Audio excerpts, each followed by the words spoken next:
since their alleged 1980 encounter with an aircraft. But the UFO community refused to let the case die. John Schuessler is an aerospace engineer and deputy director of the Mutual UFO Network. MUFON, as it's called, is a worldwide organization of UFO believers who study and investigate sightings. The women contacted him several weeks after the incident. Schuessler was curious, but skeptical, until he met Betty Cash. She took her wig off, and she had big patches of hair missing from her head. And that was so shocking, and I said to her, I said, look, something very serious happened to you.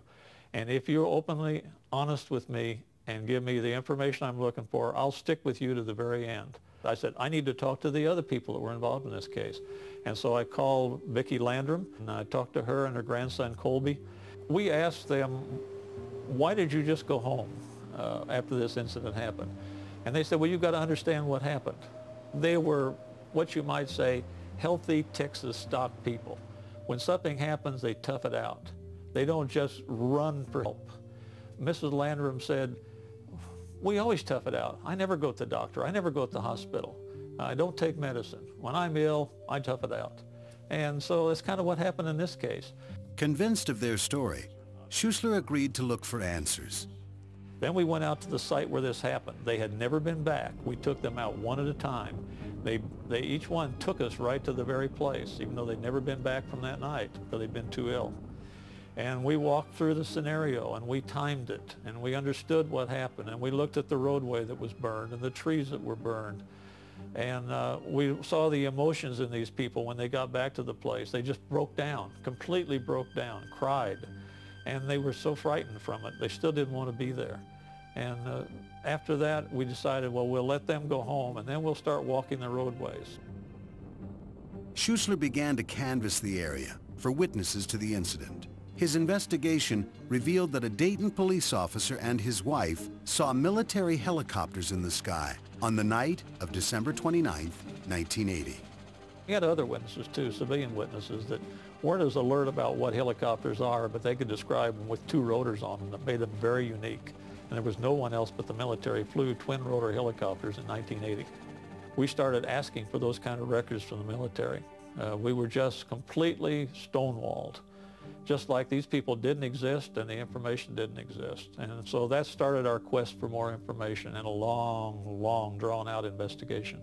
Through the Freedom of Information Act, in 1982, Schuessler obtained what he feels is the smoking gun in the case, the official military report on the investigation into the women's claims, which called their story credible.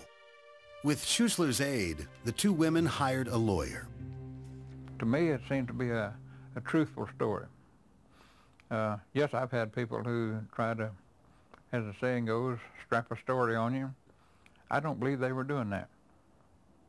And the evidence contradicted that too. Nearly 6 years after the alleged incident, Betty Cash and Vicki Landrum believed they might finally get some relief. They filed suit with the U.S. Attorney's Office in Houston, and a preliminary hearing was set for August 1986. Of course, the federal government denied they had any connection with anything like this, and we didn't have any way of proving that the federal government was involved. All we could prove is that women were injured. Who injured them? We couldn't prove it.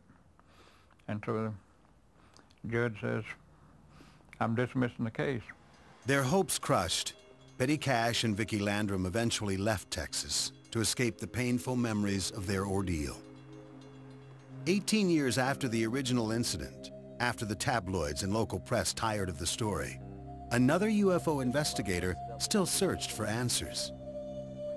We're coming into Dayton, Texas. You know, there's a mystery here. I've done investigations, I've done undercover operations, I've been involved in homicide investigations, and there's hard evidence, there's eyewitness testimony.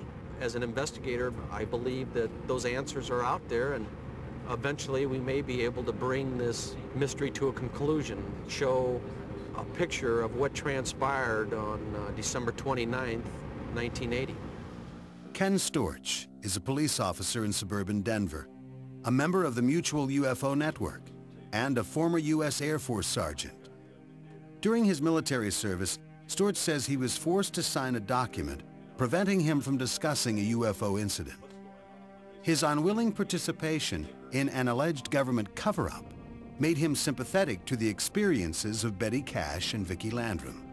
Betty Cash and Vicki Landrum and Colby came around that corner and were confronted with an unknown. There was an object that was brilliant, diamond-shaped, emitting a high intensity, they say a flame, light of some sort, a power source. According to Betty Cash and Vicki Landrum and John Schuessler, the craft, when it came down the sky, irradiated an intense heat, causing the blacktop to bubble, melt, contaminating the surrounding area. This is a classic encounter. We're at ground zero where it happened. This is it right here. John Schuessler visited the site 3 weeks after the incident and noticed changes made to the road. We went back out a few weeks later and looked, and that section of road was dug up and replaced, completely replaced. We contacted all of the road agencies around, state, city, county, and all of them said, we haven't worked on the road.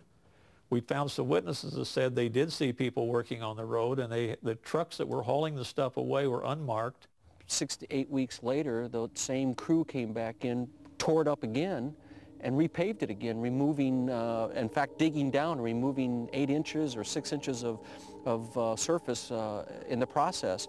And if you look closely in this section of between 150, 200 yards, you can see that there's concrete and asphalt, and the texture changes dramatically, and it's just in this one section. I mean, it's not like it's the whole roadway. Storch notes that the changes made to the asphalt surface run parallel to a cluster of small trees lining the roadway. There's young growth here that's just very, very young, and then the trees off in the distance here are probably 40, 50, maybe even older, but this lack of trees in this specific area, I think, indicates that they were removed. Why? Investigators believe the U.S. military repaired the road to hide evidence of Betty Cash and Vicki Landrum's unexplained encounter. I believe that there is evidence yet to be uncovered, and I truly, truly hope that by keeping this in the spotlight, by keeping the pressure on, that we'll be able to get those answers, to get that witness that will come forward and said, hey, I flew the helicopter, I was there, and I feel bad what happened to those 2 ladies. I think it's very important for the civilian UFO groups to continue to work on this until or unless there is some reason for them not to, and that would be a government disclosure. And when people have UFO encounters, they need help. They just want somebody to tell them they're not crazy. Officials at NASA and Bergstrom Air Force Base declined comment on the case. Betty and Vicki believe the U.S. government has lied to them about their involvement from the beginning. They've ruined my health. They've ruined my life. So what else? What else is there that they can do other than kill me? And they probably would love to do that. But I'm so stubborn and hard-headed that I'm going to show them I'm going to be around to fight just as long as there's a fight left in me. Are Betty Cash and Vicki Landrum victims of a secret military program gone awry? Has a conspiracy hidden evidence of that fateful night in December 1980? They took the case to court, and they lost in federal court. They could not prove that anything had happened to them that was a result of the government doing anything. I think they got carried away. Remember, there's something like 10% of all UFO reported cases are hoaxes. People fraudulently created this or report something that they know was not true. The UFO investigators see too many coincidences in the case for it to be a fabrication. Any kind of radiation can be mimicked by some other device, admittedly, but it's the combination of effects where you have multiple witnesses, eyewitness reports, substantiating other witnesses, plus the medical evidence in the case that took place at exactly the same time.